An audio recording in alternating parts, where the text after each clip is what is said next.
Hello there, my name is Sebastian Hernandez, and today I will be presenting to you my third generation video essay. And today, my third generation video essay is about the game of River City Ransom. I believe it's time we talked about perhaps one of the best NES games at any point made, River City Ransom. To do equity to this NES work of art, I feel that we should initially offer our appreciation to the organization that made it, Technos Japan. Technos Japan is answerable for such countless NES works of art, yet most astoundingly, they made the Kunio Kun series, which lives on today, even though unfortunately, the organization doesn't. The North American market saw a few, yet not each of the games in this series. River City Ransom is a non-straight beat-em-up style game with some RPG components tossed into it. The fundamental story follows Alex and Ryan as they battle their direction across River City, trying to safeguard Ryan's sweetheart Cindy, who is being held hostage inside River City High by the game's soul life Slick. Along the way, they're compelled to battle through the different group of gang members and mini bosses. In summation, you punch and kick your direction through pieces of town set to save your better half while skipping and getting money and coins by gang members to buy things to build your abilities to overcome harder gang members to defeat. One of my number one parts of River City Ransom is that the player can move any place on the screen on a level plane or in an upward direction. That degree of opportunity in an NES game was nothing to joke about in those days. Each screen will bring forth gang members from an assortment of groups in the game. Some of them will even use weapons, for example, knuckle reinforcements, home run sticks, chains, wheels, garbage bins, and some of even the time companions will be utilized to stop Alex and Ryan.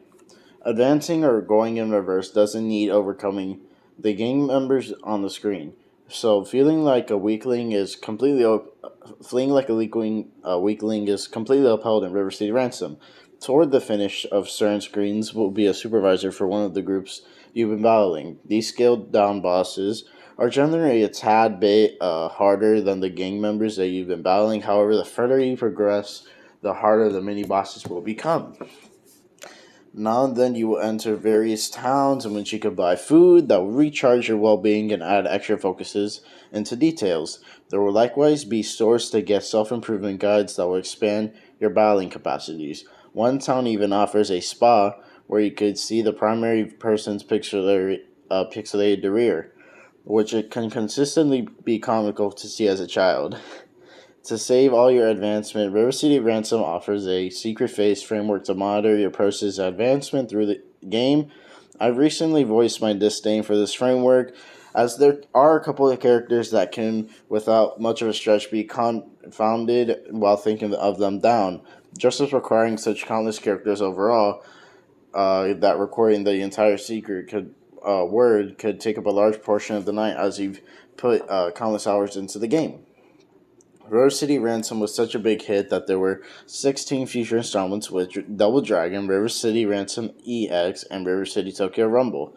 It was such a hit that many people kept on buying the installments because of the love for the first River City Ransom game to come out. River City Ransom was marketed as a beat 'em up game, which many people had not experienced before, and it was an experience for Nintendo because, let's just necessarily say, it wasn't family friendly. And with the experiment of River City Ransom, they wanted to target an even wider range of people by attracting them with a cool game you get to explore and beat people up, and it became a hit.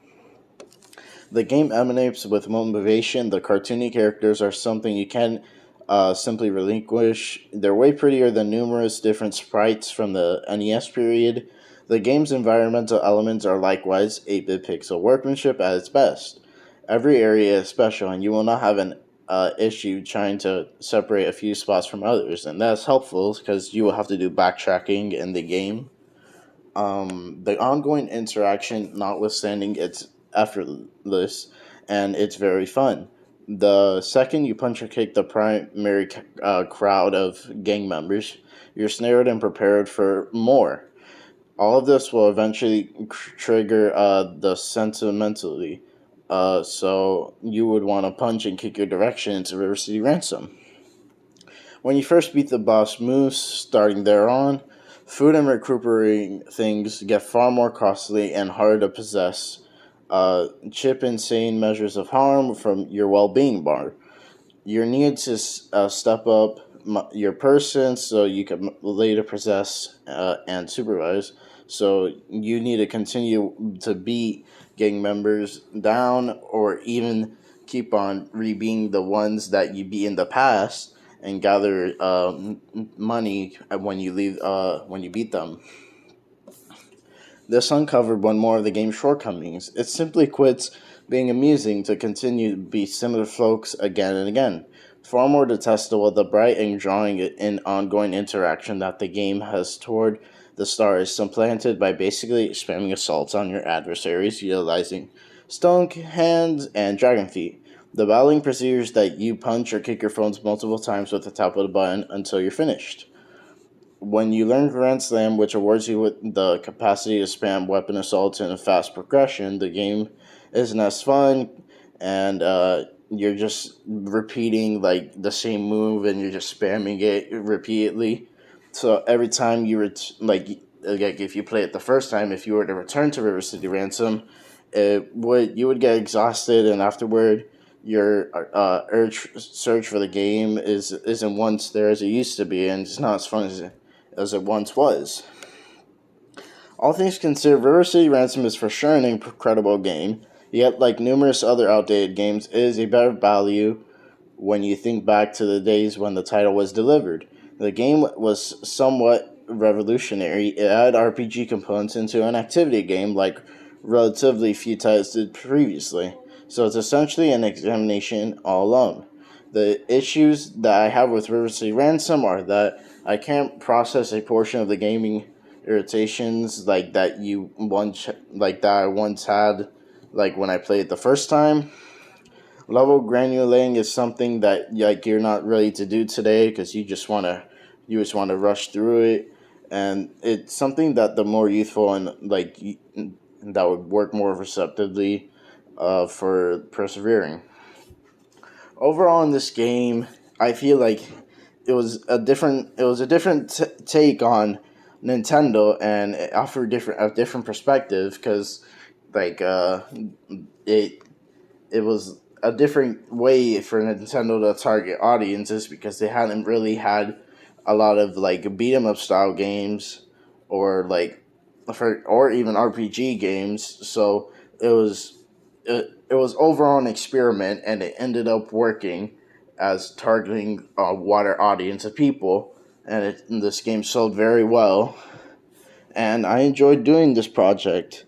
I played a little bit in Mr. Jane's class, and it was I can't stop thinking about my colas, but I might grab one in a little bit.